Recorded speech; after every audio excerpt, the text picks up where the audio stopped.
the beast with wrath, because he knows the time is short.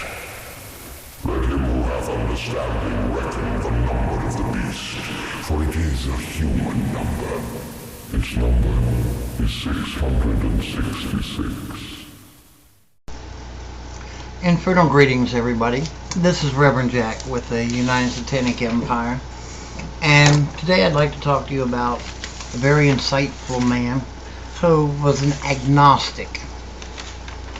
His name was Clarence Darrow. He once made the statement, "I do not believe in God any more than I would Mother Goose." And he was an agnostic again.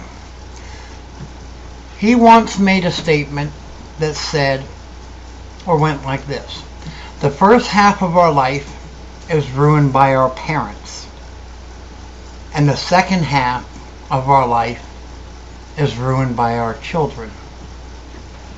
Now let's examine that. The first half of our life is ruined by our parents. The way I see that first half of that statement is, yes, the first half of your life is ruined by your parents because they are cramming this religion down upon you that teaches hatred, that teaches murder, that teaches rape, that teaches enslavement, that brags about bashing babies' heads on rocks, laying in wait and slaughtering people, entering a land and slaughtering men, women, and children, and enslaving the virgins to be raped and your slaves. I'd say that pretty much ruins your life because you're then brainwashed into that cult that allows nothing but what they accept and what they say. So they inbred all this hatred into you, and when the hatred is inbreeded into you, then yes, they have ruined your life. They put this set of values from a archaic book that is nothing but a conglomeration of myths and fairy tales. And they make these expectations upon you, and you can't live up to them. So yes, it does destroy that part, your first half of your life. And then when they say that your children ruin the second half, the only way to interpret that is that because of all the brainwashing and the hatred you bred into your children and brainwashed into them, that you suffer the wrath of that hate. You suffer the wrath of all the anger that's built up inside the child.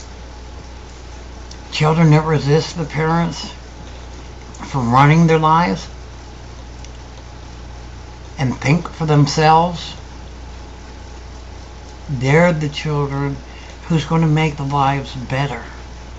And when they become parents, they're not going to ruin their children's lives with the Christianity, hate, and murder, and violence, and slavery. And when that cycle ends, that'll be the end to Clarence Darrow's insightful statement.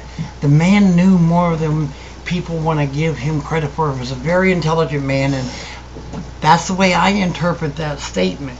If you want generations ahead not to live by the first half of our life is ruined by our parents and the second half of our life is ruined by our children, then what you must do is you must break that cycle. Stop teaching that hate.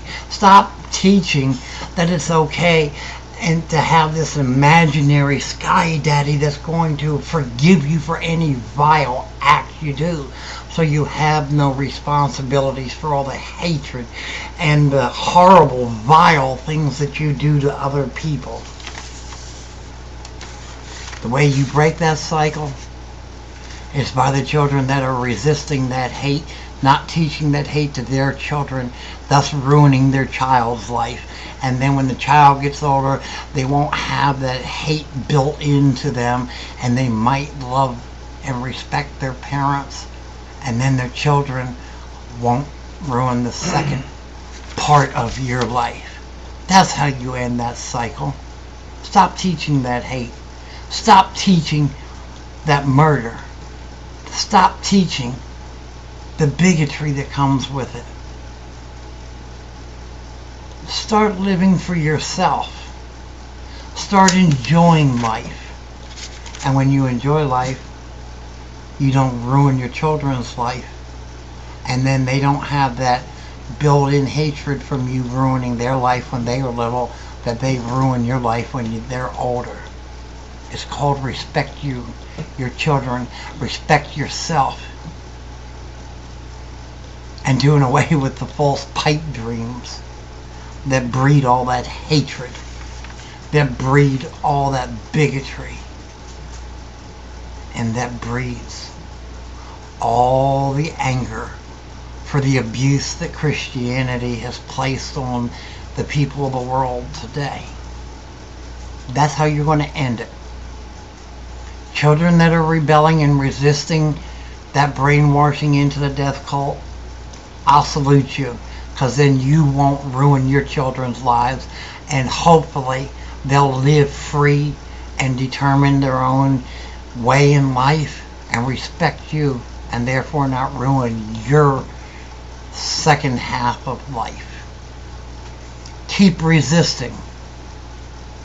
Learn love instead of hate. Learn respect instead of murder those who don't accept. Earn the respect by giving respect. So if you want to have the first half of your life pleasurable, stop ruining your children's first half of their life. If you want the second half of your life to be pleasurable, teach your children to respect, and you won't have a ruined second half of your life. Until the next time, hail Satan, hail thyself. I was born ready, motherfucker. Yo, it's the feast of the blood was sent. Unleash the beast within. I walk around with the strength of 100 men. Too fast to run before I count to 10. Blood dripping from my canine like a fountain pen. I was born ready, motherfucker.